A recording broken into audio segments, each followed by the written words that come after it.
Story 1. I have a small sculpture of me as a nurse, sitting on a stool examining a child on an exam table with another child climbing on my back.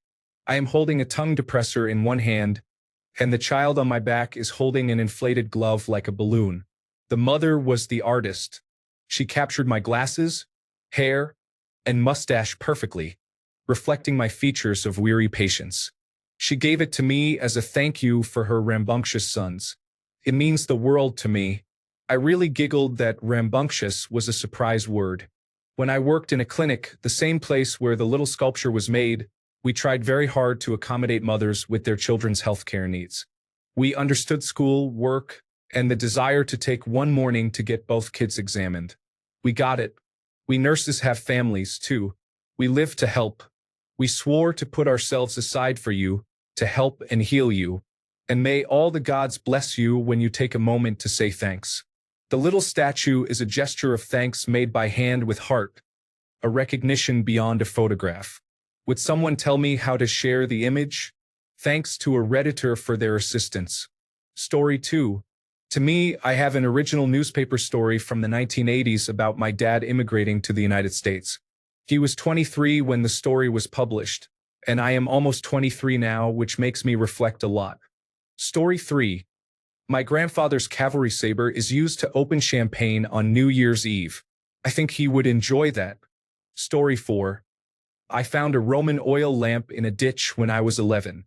We took it to a museum and they said it was really common, so I could keep it.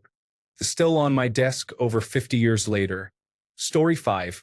When we bought our first house, I found 2 $5 gold coins in an old Tupperware container in the back of the garage.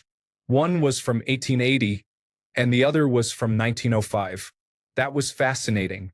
In a more traditional sense, I recently bought a 1,000 cubic centimeters Havoc X utility task vehicle, and it is probably the most impressive thing I have ever owned. Story 6. To me, it is the Civil War chest of John Pinkerton, brother of Allen, the person who essentially created the Secret Service. Story 7. A friend of mine forged a sword for me as a gift to celebrate receiving an award in a historical recreation group. It looks and feels amazing, but the sentiment behind it makes it irreplaceable. Story 8. A pair of military-issued insulated boots my grandpa wore in Antarctica. He was born in 1918 and was a World War II veteran who served in the Army Corps of Engineers. Story 9. A necklace made of uranium glass beads glows under blacklight. It is only slightly radioactive but does register on a Geiger counter. Story 10. One of the official signs from the circuit of the Singapore 2023 Formula One Grand Prix. The only race that Red Bull did not win that season. Story 11. When I renovated my house, I pulled up linoleum flooring and found newspapers from the late 1960s and early 1970s, including headlines like, "We landed on the moon," and "Nixon gets elected." When I tore out some of the drywall, I discovered antique soda bottles and other items left behind when the house was built. Story 12. I have the rivet gun that my grandmother used to rivet fighter jet wings during World War II. When she was alive, she said that the day the war ended, she knew she wouldn't be returning to that job and thought, "This is mine. I'm the one who used it on all the planes." So, she took it home. Story 13. Picture of my dog. He passed away 2 years ago, but I still smile whenever I look at it. That is pretty cool in my opinion. Story 14. I have a World War I bayonet that belonged to my great-grandfather, and a black powder shotgun that originally belonged to my great-great-grandfather. I also put together a comprehensive family history for my children. It goes back 11 generations on some branches. I have 6th and 7th cousins of theirs listed in a few cases. It's fascinating what you can discover. I have an ancestor who was an escaped slave, and my wife has an ancestor who was significant in the Republic of Texas when it was still a sovereign entity. I was able to find newspaper clippings and photographs of many of these individuals, some dating back to the 1870s, as well as handwritten notes, short biographies, and immigration documents. It's been enjoyable to compile all of this. Story 15. A meteorite fell in my backyard. It is small, but it came from outer space, so it is priceless to me. Story 16. I have the plate for the printing press to make my grandmother's calling cards. I also have a beautifully carved wooden box from India bearing my grandfather's name and rank from his time with the United Nations during the partition. Story 17. I have a copy of the book Alive, about the rugby team that crashed in the Andes, signed by all 16 survivors. Story 18. It's not worth much, but packed somewhere deep with all my baseball cards. I have a University of North Carolina Michael Jordan basketball card. I guess remembering trading some baseball cards for it sometime in the early 1990s is why I believe it to be so cool. Story 19. My dad's old kerosene-powered railroad lantern, a picture of him on his train with the lantern, and his old hat featuring the railroad logo. Also, my mom's antique wedding dress from the 1940s. Story 20. I have the 2 laser-etched printing plates used to print the obituary article for Jerry Garcia in the New York Times. Story 21. In 1986, a kid named Charles gave me his new band's demo tape. He had made 10 cassette copies. This is not the purple tape. This is the real Pixies' first demo tape. Story 22. An undetonated incendiary bomb dropped on London during the Blitz that my grandfather collected, removed the magnesium from, and brought home. Story 23. I have a couple of copies of Grama, which is the official Cuban newspaper from the day Fidel died. I am from Cuba and go back annually. As far as I know, I have the only copies in the United States. Story 24. Woody Hayes' personal football from the 1958 Rose Bowl National Championship game, signed by him and the entire team. Story 25. Way back in 1978, the year Garfield first appeared in newspapers, Jim Davis drew a large picture of Garfield for me and signed and dated it. My mom was wise enough to take it to a professional framing shop and have a frame made for it. It hangs on my wall to this day. When people come over to my house, that's usually the thing that makes them say, "Cool." So I guess it's my coolest possession. Story 26. An original Star Wars Happy Birthday one-sheet. I worked at North Park 1 and 2 cinemas in Dallas during the original Star Wars run. Great memories. Story 27. My fulgurite is an 8-inch long tube of black glass and sand formed where lightning struck the desert near my home. The tube is large enough for me to fit my whole finger inside it. Story 28. I bought a human skull at Value Village in Canada for $14.99 in the housewares section. It was clearly from a school or medical institution. The top of the skull has been sawed open and can be removed and latched back on with small metal hooks, while the lower jaw is attached with springs. All 3 pieces are labeled 72. I purchased it in October while searching for more realistic skull decor. I was thrilled when I found it. A man walking by commented, "That's pretty sick, isn't it?" He did not mean that positively. Upon closer inspection, I realized the teeth were real and that the entire piece was authentic. I bought it and then called the non-emergency police line because I was fairly certain it wasn't legal. When the police arrived, they thought it was an amazing find and explained that it was clearly a medical prop legally sold at a thrift store, allowing me to keep it. They even demonstrated different pressure points on various parts of the skull. I can't help but imagine a poor employee mistaking it for a spooky Halloween decoration. Story 29. A couple of pieces of the Berlin Wall. I visited 2 weeks after it fell, and a man was standing next to one of the sections with a hammer and chisel. I gave him some money, though I can't remember how much, and he chiseled off a few chunks. Story 30. Complete set of photos from the Normandy coast per invasion along with photos of before and after bombing missions. Grandfather flew in the war and was a photo reconnaissance pilot. Story 31. This is quite strange. I am an avid tropical plant collector, and I have 3 of the top 10 rarest plants available for purchase. Story 32. A copy of the first issue of Charlie Hebdo published after the 2015 terrorist attack that left 12 people dead or wounded, including one of my favorite cartoonists, Kabu. Story 33. I guess I own my multiple sections of synthetic aorta, even though the state paid for the second section. Story 34. Either my totem of a rabbit with a coyote headdress made of bone ash, horsehair, and other materials, or the 2,000-year-old pre-Columbian statues from Colima that I found at Goodwill for $10. Story 35. My dad has some trinitite, which is sand turned to glass under the fires of a nuclear explosion, a direct product of the Trinity test. It is very hard to obtain. For me, it is probably my hand-forged three-lobed sword and spike axe. Story 36. I have a stack of love letters my grandfather wrote to my grandmother from France during World War I. They are very sweet. On a different note, I grew up in Houston and loved baseball. I would go see the Astros play every chance I got. This was in the late 1960s and early 1970s, so it was in the Astrodome. I was in awe of that place. Even if we lost, it was great to go there. At the time, it was like no other stadium anywhere. After it closed, they sold the seats. I was able to get 2 of them, and they are some of my most prized possessions. Story 37.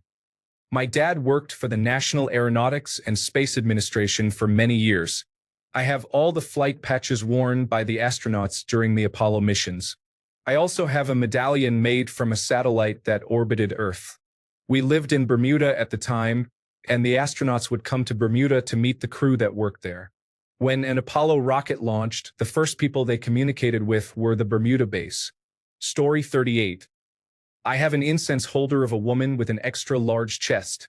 And when the incense cone burns, the smoke comes out from her chest. It's fun to look at. Sometimes I wonder how I became an adult with my own money. Story 39. My great-uncle's Purple Heart and Silver identification bracelet. He was a paratrooper in the 507th Parachute Infantry Regiment, 82nd Airborne during World War II. He jumped on D-Day and was wounded in action, later killed in action in Luxembourg just after the Battle of the Bulge. He is also listed as having served in Italy, but the 507th does not appear to have seen action there, so I assume he transferred to that unit prior to D-Day. I collect United States World War II militaria and have quite a lot of items, including over 150 patches, M1943 and M41 field jackets, helmets, and field gear such as musette bags, general-purpose ammunition bags, AM-6 rocket carrier bag, canteens, and magazine pouches. However, I believe that item is the most exciting due to the personal connection I have. The second coolest item would be an off-uniform 2nd Ranger scroll identified to a D-Day veteran who landed on Omaha Beach with the 29th Infantry Division, then transferred to the 2nd Rangers as a replacement and wore that patch for the remainder of the war in Europe. Story 40.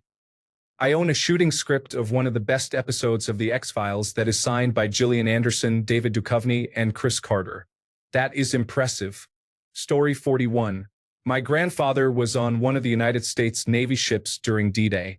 I don't know exactly when he created them, but he hand-drew pictures of the sinking boats and other events occurring at the time. I have all of those original drawings. Story 42. Guitar I built. It features a dreadnought body with an Adirondack spruce top, cherry back and sides, and a flamed mahogany neck. Story 43. A genuine, enlarged photograph, about the size of a sheet of printer paper, of Freddie Mercury from a Queen concert in the early 1980s. The student teacher in my science class in 8th grade took it from near the front row of the concert he attended, and it is absolutely stunning. I was completely obsessed with Queen as a teenager, so he gave it to me. Story 44. I collect both dinosaur fossils and historical documents and letters. The most interesting fossil is a baryonyx leg bone with unhealed bite marks from a crocodile. This suggests that either the crocodile killed the baryonyx or injured it enough for something larger to finish the job. The most intriguing letter is one from Florence Nightingale discussing her favorite cats. Story 45. I have a soapstone carving of a wolf by an Inuit artist called Lonely Wolf that I have had for nearly 20 years. I often forget about it, yet it has always survived despite many scrapes. Story 46. I have a couple of rare guns.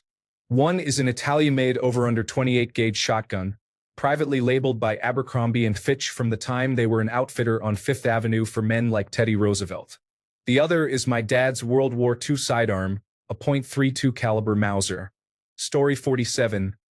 I have a few pieces of the Berlin Wall that were collected right after its fall. My grandmother went to visit family, and while she was there, the wall came down. I know many pieces exist, but I used to take mine to history class every year because I thought it was historically significant to touch. Anyone who has had history class with me can say they touched a piece of the Berlin Wall. When I visited Germany for the first time, I saw a store for tourists and realized I wasn't unique for owning it, but it is still cool to me. Story 48. I am working on a walking cane made from an axe handle and buffalo horn, which also functions as an otlotl. It is a great tool for hiking, retrieving items, and provides support for standing. It is the most multifunctional tool I own. Story 49. A piece of runway able from Tinian, the runway from which the Enola Gay and Boxcar launched to end World War II. Story 50. A tiny 3D printed stand mixer that my then-boyfriend made for me. He gave it to me when we first met as a present because I told him it was all that was missing from my kitchen. A real one is expensive, so he 3D printed one for me. The whisks actually turn and you can lift the head. It is still the most thoughtful thing I've ever received in my life. Story 51. It was quite random. I was at Silverstone Circuit the week after the Formula One race in 1999. I visited the corner on Hanger Straight where Schumacher had crashed into the tire barrier due to brake failure, and I found many pieces of red honeycomb carbon. The largest piece is about half a foot square. I have no proof to sell them, but my friend and I were there digging. I still find it quite cool. I guess not many people would have something similar. I also have a couple of silver Roman denarius coins, but most people find the large red piece of carbon on my wall more interesting. Story 52. I have a Peruvian soul that was squished by the train to Machu Picchu. I also have a camera from 1908, and it works just fine. Story 53. Sorry to be that person, but my dogs are my best little adventure buddies. They are always ready to go, and frankly, they will sigh at me even if I don't want to go. Story 54. A little 25-cent trinket from one of those machines you find when entering or leaving a restaurant. It's always around my neck. My niece gave it to me when she was 5. When she received it, her face lit up with love. I witnessed a selfless act. Instead of asking to put it on immediately, she turned and offered it to me. It wasn't an act of pity because I didn't have anything. She wasn't asking me to hold it. She wanted this item but chose to give it to me for me to have. It was so simple to her. I don't know exactly how to explain this interaction, but I know what I experienced was some of the purest and most innocent love anyone can feel. It reminds me that love exists, that there is a clear reason we fight through our struggles and difficulties. A reason we never give up even though it would be so easy. Love. Love is the best. Story 55. A 6-inch megalodon tooth I collected while diving. I was the first human to lay eyes on it. There was something in the moment of seeing it that connected me to the vast distance of time between when it was part of a living creature and my discovery of it. It belonged to a shark the size of a bus 9 million years ago. It died in a shallow sea that eventually dried up, turned into land, and a river began cutting through that dirt, uncovering it and bringing it to where I could pick it up. When I look at it, I am reminded of how small I am in comparison to the cosmos. Story 56. I have sculpted turkey feather angel wings connected to a deer bone spine that I wear for photo shoots. Everything was ethically sourced and created by a taxidermist. Story 57. Bullet casings for my holiday in Hawaii, where I used standard-issue police firearms at a shooting range. Story 58. I found a retro Rolodex full of handwritten contacts and business cards in a storage closet at work while we were cleaning. They were going to throw it out, but it is so cool that I kept it. It is large, metallic, and somewhat unattractive. I have it displayed on a shelf.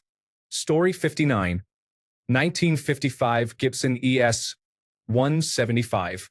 My grandfather left it to me a long time ago. It looks beautiful, but the single pickup does not sound great.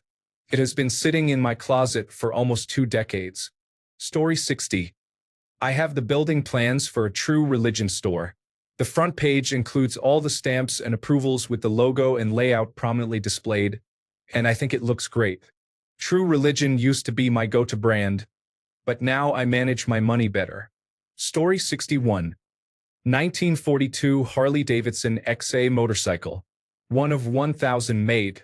My dad and I completed a full restoration, and he did a significant portion of the work. Story 62. I have both my parents' certificates of Aryan descent from the war. Not that I subscribe to it, but I have them. Story 63. Two of my guns are a pair of custom engraved 1864 Colt 1858 pistols. My great-grandfather bought them shortly before he died in 1931. I know the great-grandson of the man who sold him the pair. I met him by chance at a gun show years ago. Story 64. Not exactly an object I own myself, but my great-uncle fought in the Netherlands during Operation Market Garden during World War II with a British tank crew. His tank hit a mine during fighting, which blew a huge hole in the side of it. He managed to save one of his crew members by dragging him out. The exact tank is on display in the Netherlands, with the hole still visible in the side, and there is a recorded video next to the display that details the events of that day. The tank is part of my family history, which is pretty cool. He is a hero. Story 65. Pocket of a shirt signed by John Lennon. My great-grandfather met him in a park when the Beatles had just formed. My great-grandfather was already a fan. He didn't have any paper on him, so John signed the pocket of his shirt. My great-grandmother carefully unpicked it, and it was later placed in a laminated sleeve for protection. It was passed to my grandfather, who gave it to me. Story 66. A spotlight used on the Suez Canal is mounted on a stand. It is about 7 feet tall, and the light bulb is the size of a head. It is just a large light bulb, not the one used for the spotlight itself when it was in operation. Story 67. A life-sized anatomical model of the human skull that I purchased for $5 at a thrift store, where they usually cost over $75. Story 68. I have the entire series of crime and punishment textbooks from the year 1903. It consists of approximately 30 books. Story 69. Personalized autograph from Joe DiMaggio on the back of a Miami Beach Italian restaurant business card, where my dad and I encountered him. Story 70. A 6-foot beam from a ship, made with wooden pegs and tree nails, dated to the early 1800s, was found washed up on the beach of Oak Island, North Carolina, in 2005. Story 71. I have the driver's license picture of my wife from before I met her. She was 18 during the summer in North Carolina. It was hot and humid, and she has a semi-sneer on her face as if to say, "Take the picture already. I find it adorable." Story 72.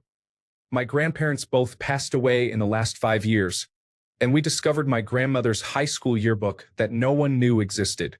In it, we found a note to her from my grandfather that included the phrase, "I will love you forever." He did. They were married for 62 years before we lost her. Story 73. A piece of art my daughter painted when she was 5 is really beautiful. She is now 10, and her art has continued to improve. It is on my list of the top 5 things to grab in the event of a fire. Story 74.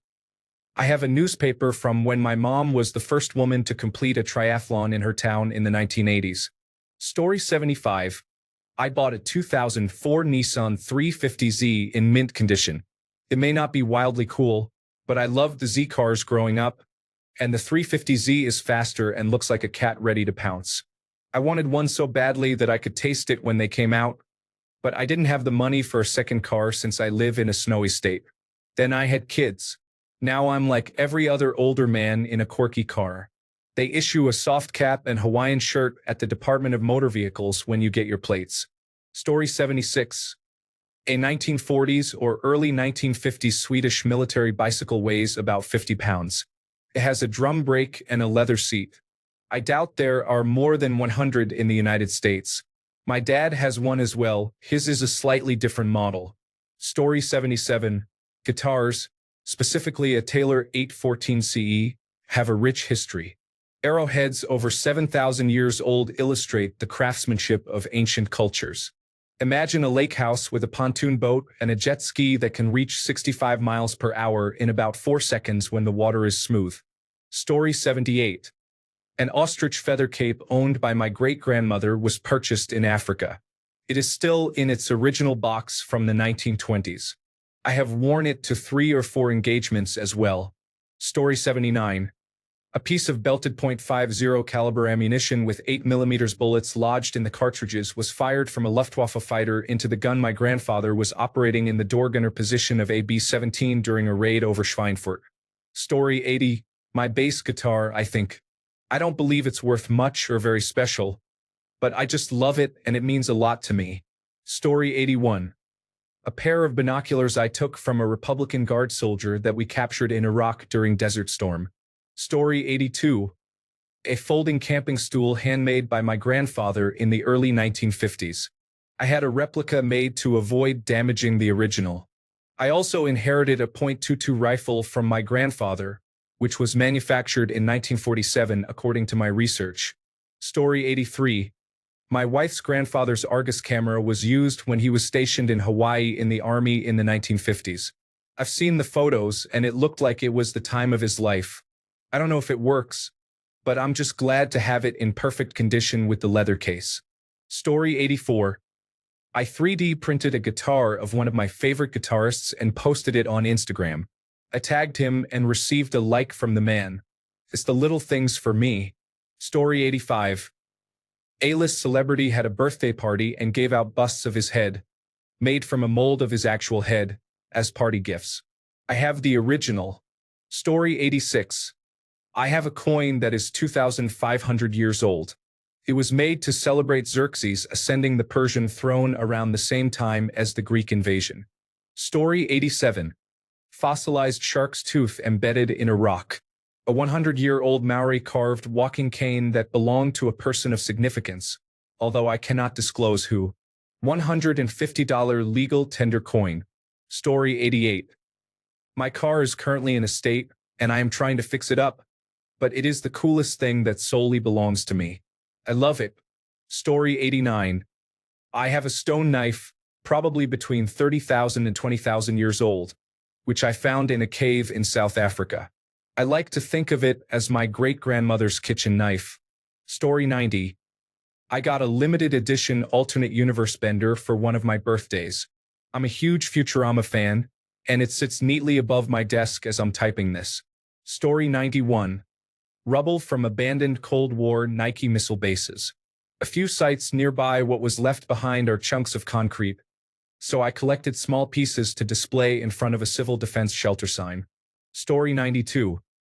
A knife from the Nazi youth that my great-uncle brought home from the war is kept in a display case in my home office. Story 93. I have a tag from a dog collar. The tag was printed in 1914, and we found it among my grandmother's belongings. I have no idea how the dog was related to her, whether it belonged to her stepfather or not. However, it is over 100 years old. Story 94. A rock from one of the vineyards of Châteauneuf-du-Pape. It is just an unassuming golf ball-sized rock on my shelf.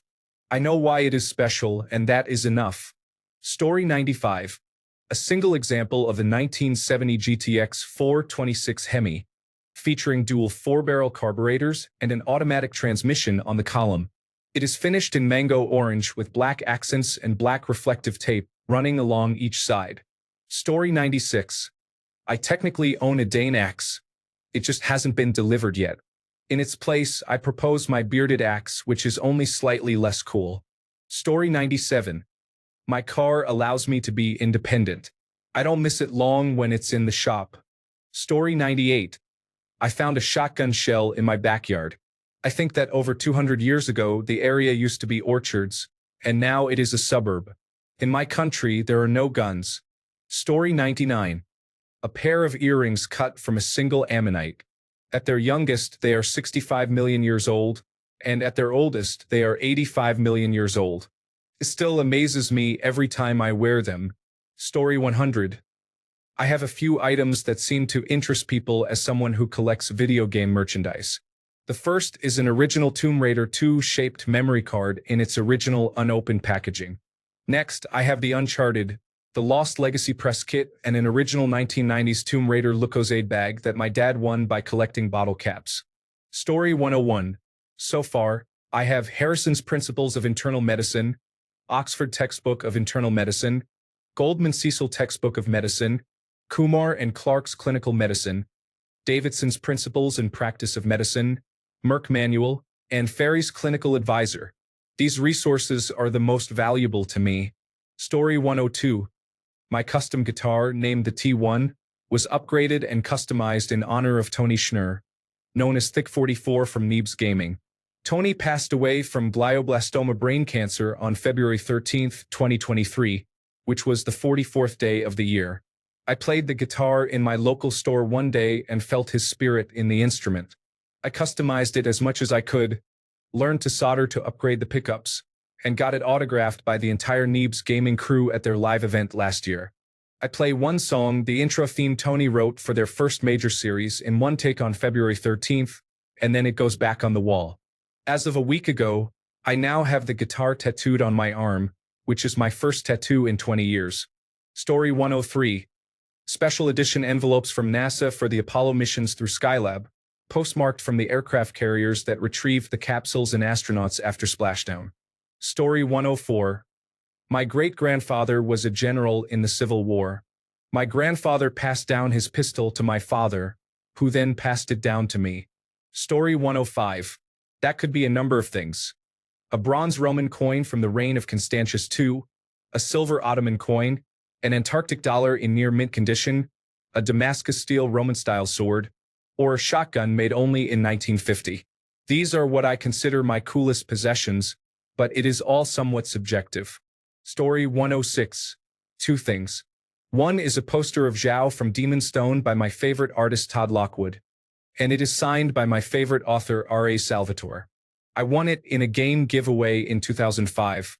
The other cool item is that my dad had no inheritance for us, but he bought each of us a sword that we would inherit when he passed away. So I have that. Story 107. Is it strange that I don't really own anything impressive? Perhaps my original R2-D2 figure from the large 12-inch versions. I no longer have the Death Star files in it, but I've had it almost my entire life. Another notable item might be some signed Kim Jong-gi posters. Story 108. Memories of a 32-year marriage, a small silver coin from 336 BC, a 1666 single-sheet newspaper London Gazette that mentions the plague and the Great Fire, a Roman arrowhead from what is now Romania, a .44 caliber Pieta Colt Model 1851 Navy cap-and-ball revolver used by the Illinois militia in the Civil War, and my military display as a retired soldier with my Denner tanker boots, Stetson cavalry hat, earned silver spurs, and a track block connector. Story 109. Probably my print of a panoramic picture of the USS Enterprise D bridge set built for Season 3 of Star Trek, Picard. I bought it from the production designer, Dave Blass, and it is signed by several crew members, including Mike and Denise Okuda, who designed the computer graphics for Star Trek, The Next Generation. Alternatively, I have my personalized signed poster of Weird Al Yankovic. Story 110. I have a unique collection, and off the top of my head, I would say it includes a pack of condoms from the 1930s, along with a hotel receipt I found tucked in the wall of a house I was working on. Story 111. My father's ashtray is made from the base of a World War II shell casing. My vintage 1983 BBC Micro Model B plus 128K computer. My limited edition blanket from the time I went to see Weird Al perform.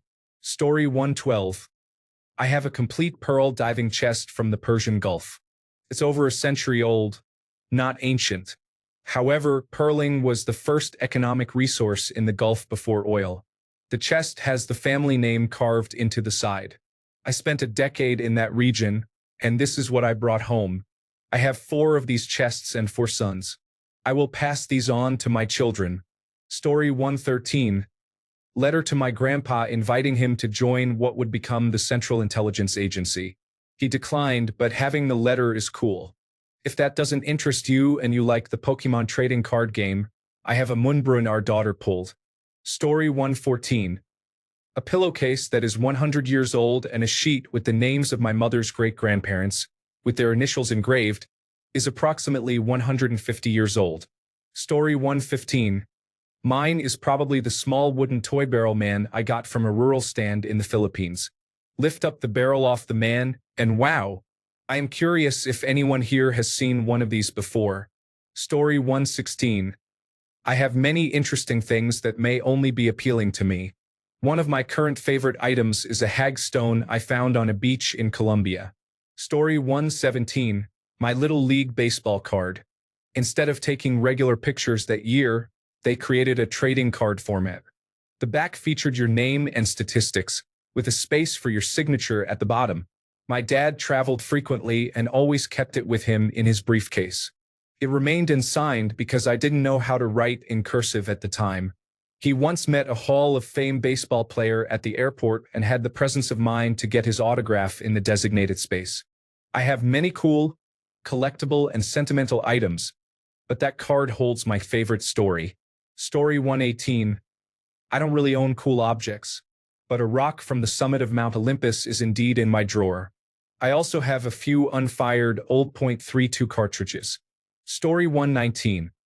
A unique collection of items includes a samurai sword from pre-World War II Japan that my grandfather acquired and a 1944 Swedish Mauser that I purchased for $60. All numbers match. Story 120. The metal chest that brought my family's belongings across the ocean to Canada is rusty and dented, with rivets that lost their shine a long time ago and a broken lock with a missing key. It traveled with my mom and grandmother, and it holds great sentimental value for me. I love that this is essentially a time for sharing on Reddit. Story 121.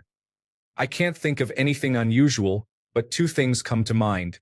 One is a set of paintings I received from a friend who was fairly well known, to the point where some of his work sold for a decent amount of money. I acquired them for probably less than it cost in supplies to create them. I look at them all the time and think about him and his family. The other is something quite common these days. A three-dimensional printer. When you pause to consider what this small, yet widely used machine can do, it's amazing. Story 122. A three-piece samurai sword set. I like to joke that I would pull out the katana if someone broke in while I was at home and tell them to stay away from me. They don't need to know it's not sharp. They'll just see someone in a sword stance with a large blade. It's just a joke, though. If I really needed self-defense at home and had to fight back, I would grab my large cast iron skillet. Story 123. First edition copy of A Game of Thrones, or perhaps my 1970s vintage Jim Beam bottles featuring beautiful images of birds. Story 124. I have a trunnel, a wooden nail from HMS Victory that is from the original build and was present at the Battle of Trafalgar. Story 125. I found so much in my grandparents' house while cleaning it to sell. My grandfather's challenge coin. Over 80 rolls of player piano music in near-perfect condition. My grandfather's military uniform, which, unfortunately, was destroyed by bugs. He is adamant about being buried in it, so if anyone knows how I can get my hands on a World War II military veteran's uniform, I would be forever grateful. An impressive collection of costume jewelry likely dating back to the early 1920s. A whiskey decanter that resembles an old car. I think it's ceramic. Numerous vintage Avon men's cologne bottles made of glass and shaped like various objects, including a Mustang car, a hammer, a motorcycle, a wrench, and many others. Interestingly, they were all full. A surprising number of ceramic and porcelain figurines of nuns. The coolest rotating bookshelf that conceals a bar, likely from the Prohibition era. A crossbow from Vietnam, as my grandfather fought in several wars. There is so much more. Thanks a bunch for sticking around till the end of the video. Remember to subscribe, and until next time, stay awesome and goodbye.